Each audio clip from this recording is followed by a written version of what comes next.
And welcome back to this US Open office plan. Miller just lobbed a message way over Jones's head using some technical jargon. Ooh, and Jones brings the heat with a per my last email.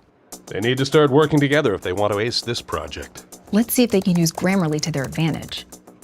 Jones is using it to make her point in a friendly way.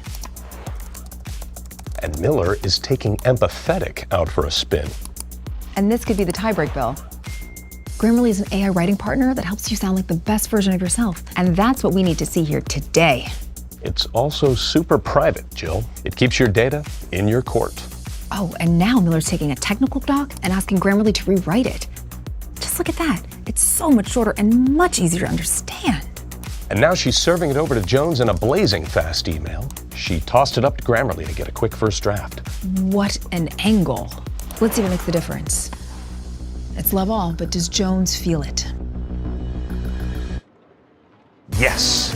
Jones is leaving comments in the doc and using Grammarly to make sure they go straight down the line. Comments approved. Jones is sending the updated doc to the VP. And it's in! Incredible! She aced it. You know, they've been batting this back and forth for weeks, and now the team can finally move forward. Thanks to Grammarly, every word you write helps you reach your goal. Download Grammarly for free.